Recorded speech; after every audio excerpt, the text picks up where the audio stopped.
देते हैं क्योंकि हर एक साल रजिस्ट्रार को बदलते रहती है, हर एक साल डायरेक्टर एंड चीफ बदलता रहता है।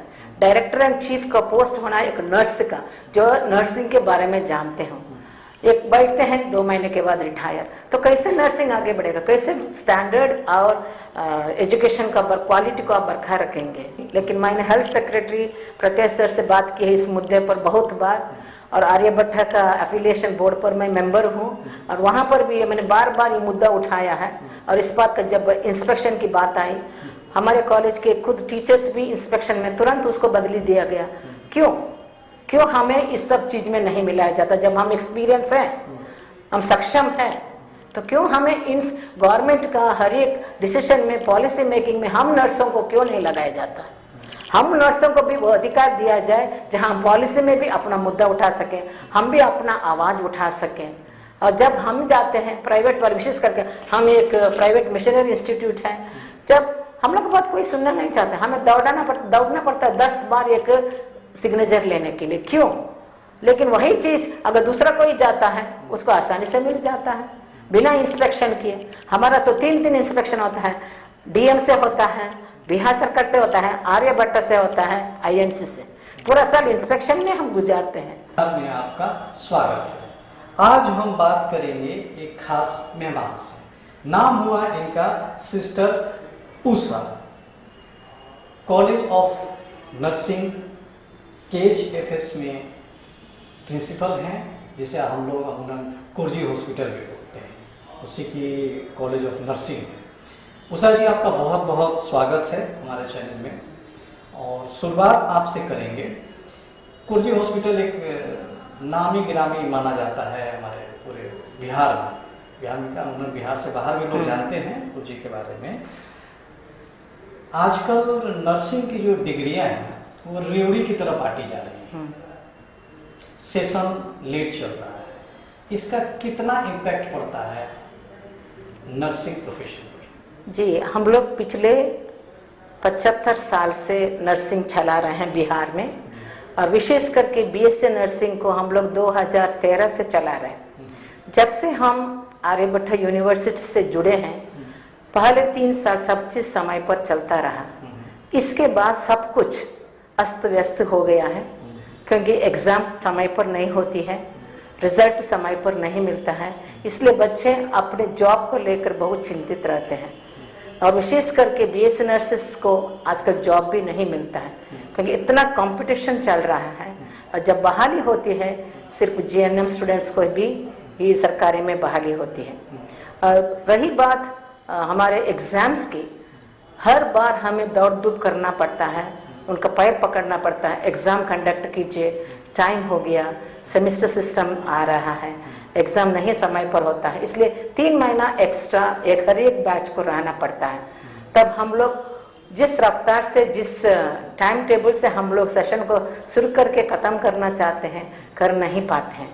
इससे हम लोग का GDP भी नीचे हो जाएगा, क्योंकि इसका असर सिर्फ हमारे कॉलेज पर नहीं, हमारे बिहार पर नहीं, पूरे देश और विदेश पर भी होता है। क्योंकि हमारे अधिकतर बच्चे सिर्फ बिहार से नहीं, पूरे इंडिया से, इंक्लूडिंग जम्मू कश्मीर के बच्चे भी हमारे यहाँ हैं जो PMSS से आते हैं, और उनको भी अपना वापस जा कर के अपना काम शुरू करना है, और ये नहीं हो पा रहा है।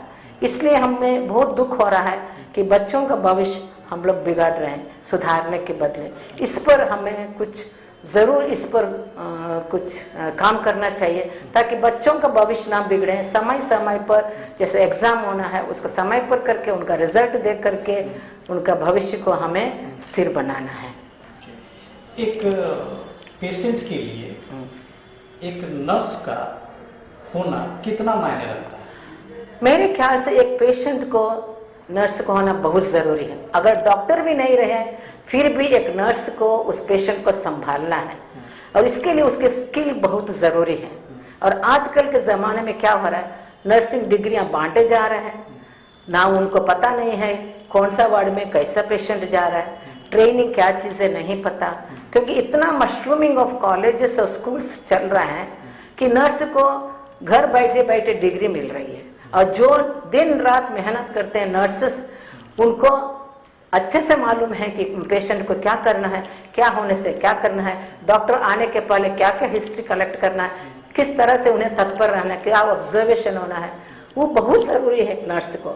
और उनको रीडिंग बिटवीन द लाइन्स बोलते हैं, मतलब केवल लिखा है उन्हें फिजिकल साइकोलॉजिकल उनका मेंटल क्या स्थिति है वो जानना एक नर्स को बहुत ज़रूरी है। जब तक वो सही ढंग से ट्रेनिंग नहीं करती है वो कैसे जानेंगे कि क्या चल रहा है।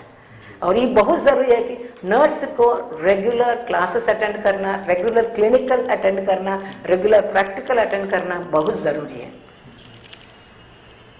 क्या हमारा रिक्रूटमेंट प्रोसेस जो है, रिक्रूटमेंट प्रोसेस बिहार सरकार जो निकालती है जी हाँ, कि भाई नर्सिंग कॉलेज का जो प्रिंसिपल होगा MSc होना चाहिए जी, ठीक है, तो रिक्रूटमेंट प्रोसेस कितनी जिम्मेवार है इसके लिए?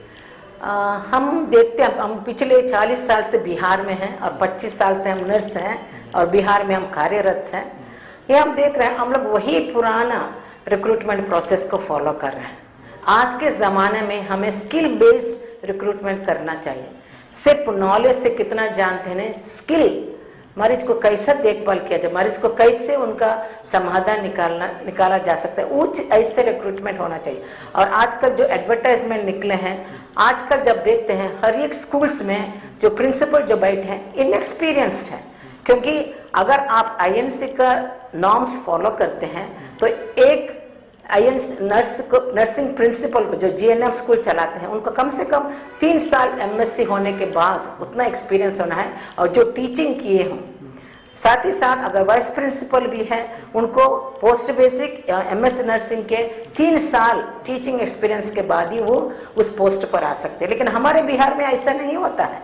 हमारे बिहार में अभी बोलते हैं कि 21 साल होना है, 15 साल में आप मैट्रिक खत्म करते हैं, 17 साल में आप +2 खत्म करते हैं, 4 साल का कोर्स, तो आप 21 हो गए, आप कैसे प्रिंसिपल बन सकते हैं। और अगर आपको कॉलेज का प्रिंसिपल बनना है कम से कम 12 साल MSc के बाद आपको टीचिंग एक्सपीरियंस होना है। वो कहाँ है? तो हमारे बिहार में 5 सरकारी कॉलेजेस हैं जहाँ एक भी ट्रेंड प्रिंसिपल नहीं है। जो प्रिंसिपल जो बैठे हैं चाहे कहीं से MSc किए हैं या डिग्री लिए हैं और प्रिंसिपल बैठे हैं और उनके काम के दरमियान उन लोग MSc खत्म किए और वो एक्सपीरियंस को हम लोग कैसे काउंट कर सकते हैं जबकि उन लोग कॉलेज में या स्कूल में कॉलेजिएट प्रोग्राम में पढ़ाए नहीं। तो ये सरस गलत हो गया। और बिहार में सिर्फ 2011 से ही MSc नर्सिंग शुरू हुआ है, तो कैसे इन लोग एलिजिबल हो गए प्रिंसिपल बनने के लिए? ये तो अगर सही ढंग से प्रिंसिपल का ट्रेनिंग नहीं हुआ वो कैसे बच्चों को ट्रेनिंग देंगे, वो क्या गाइडेंस देंगे उनका कैरियर के लिए?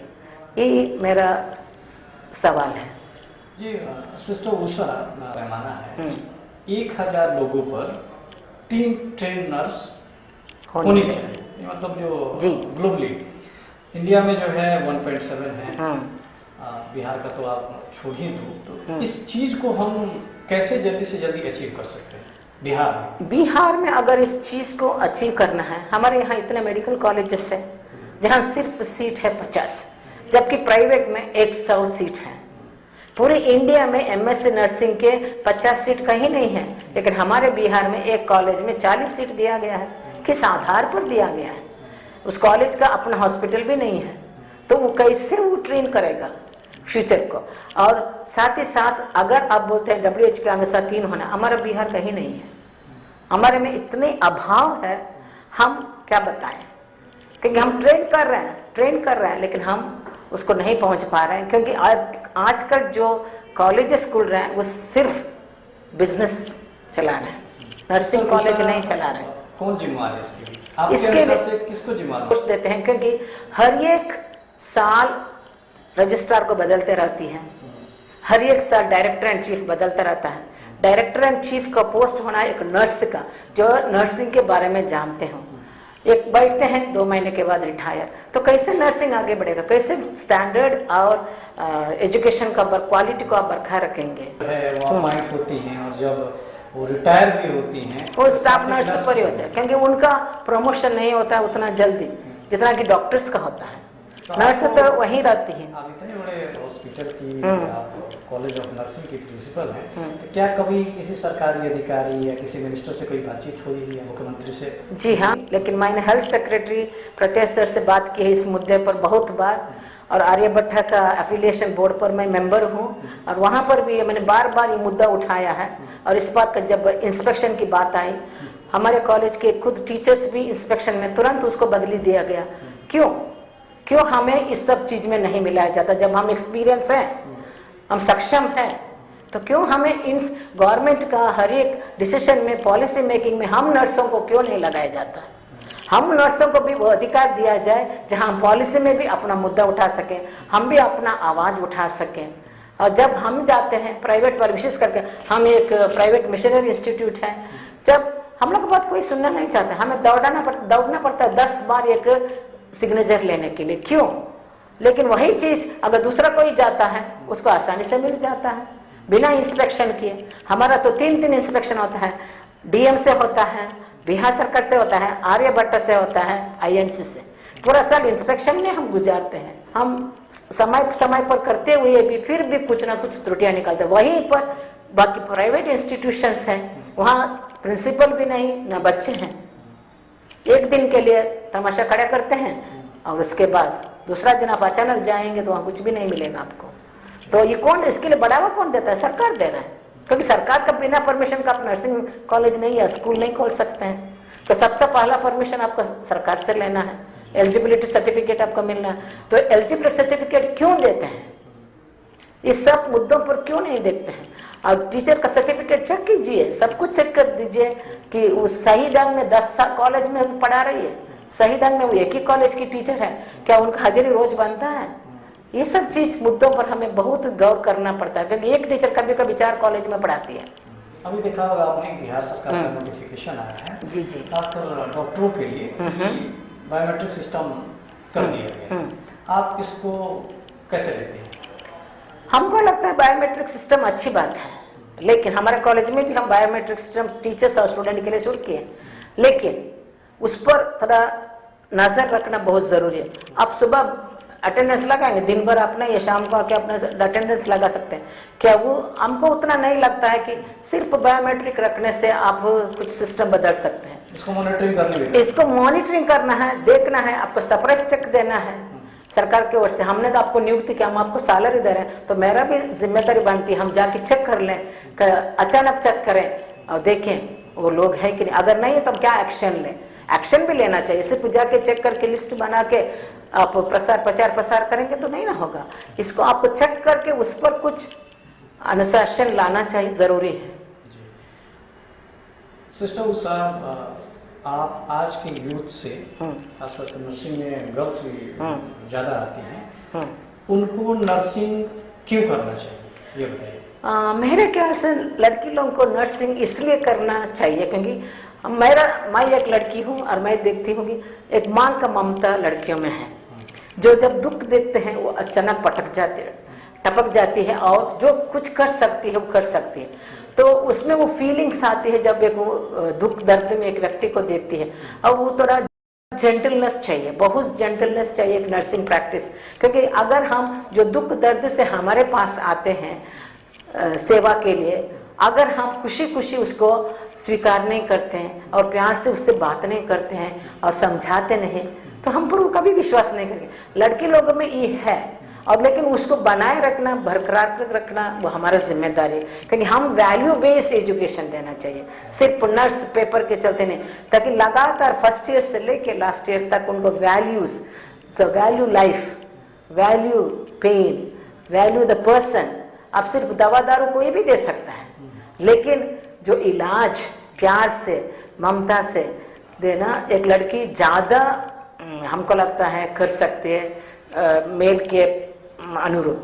आजकल मेल्स जाते हैं क्योंकि हम लोग सोचते हैं लड़की नहीं उठा सकते, क्यों? पहले ज़माने में सिर्फ लड़कियां ही जाती थी नर्सिंग के लिए, लेकिन आज के ज़माने में क्या होता है, लड़की इसलिए जाते हैं क्योंकि अच्छा नौकरी मिलेगा, अच्छा लड़का मिलेगा, पैसा कमा सकते हैं सरकारी। एक बार नर्सिंग किए हम जिंदगी भर स्थिर हो गए, कोई टेंशन नहीं।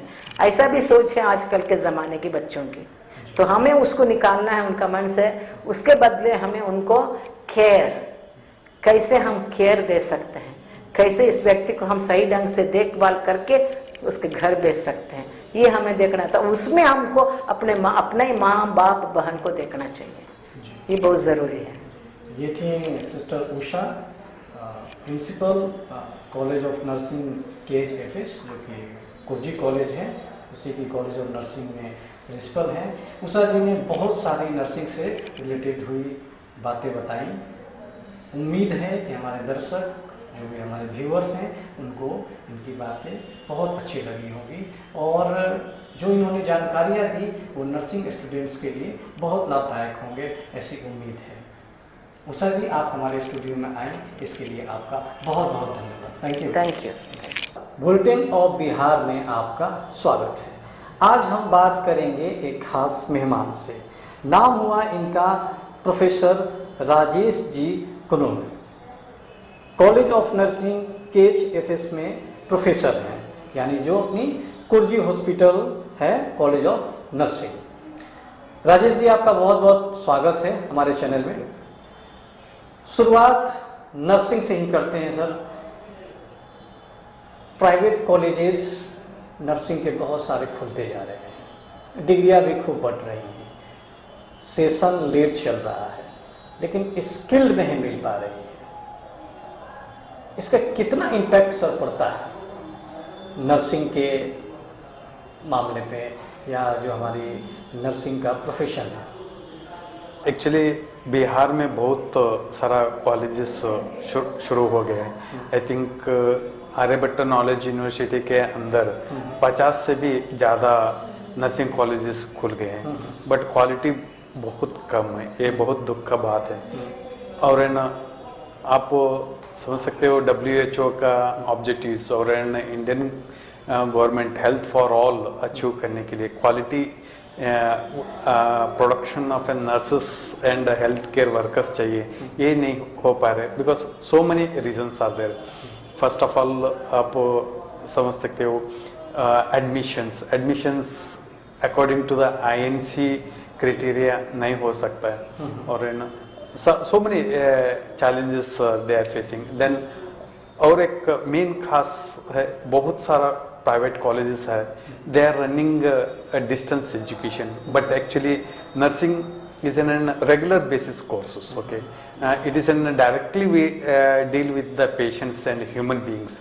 इसी के कारण ये लोग अच्छे से नहीं पढ़ सकते, इसलिए जी आखिर गवर्नमेंट ये कैसे परमिशन दे रही है कि डिस्टेंस एजुकेशन से आप नर्सिंग की डिग्री को गेट कर सको, जबकि ये पूरी तरीके से प्रैक्टिकल है नर्सिंग की पढ़ाई? ऑफ कोर्स देखिए, किस दिन हम जाते हैं ओके दिस इंस्पेक्शन के लिए, ये लोगों को पता होता है उस दिन सब कुछ होता है, बट नेक्स्ट दिन और and after some time they will not follow the things, okay. ये होता है, ये एक्चुअली द डायरेक्टर के ऊपर डिपेंड होता है, but we cannot do anything because already the government of Bihar has given an permission to run an institution. Rajesh ji, Bihar के बच्चों को आप एजुकेट कर रहे हो, कैसा एक्सपीरियंस रहा इनके साथ इंटरेक्शन करने का?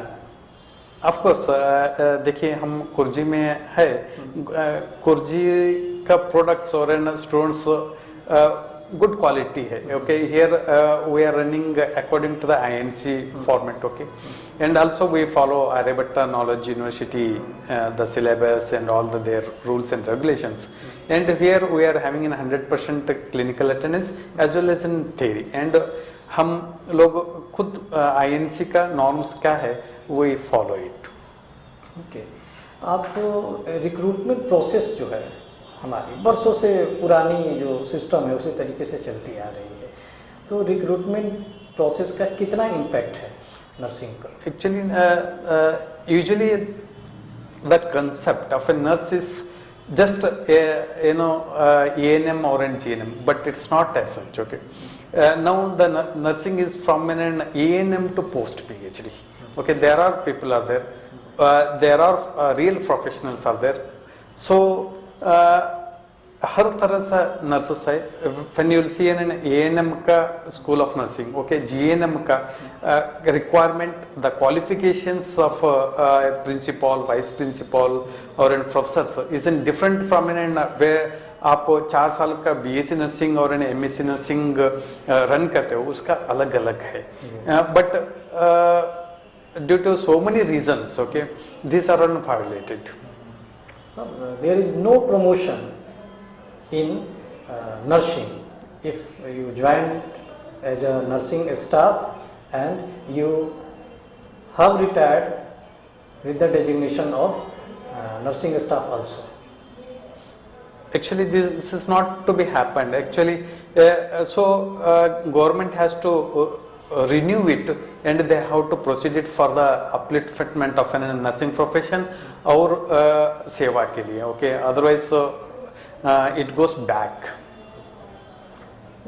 बहुत कितना सिस्टम एक डिमोटिवेशन में आएगा कि हम जिस डेजिग्नेशन से अपॉइंट होते हैं उसी डेजिग्नेशन से हम रिटायर भी होते हैं. तो क्या ये डिमोटिवेशन नहीं है?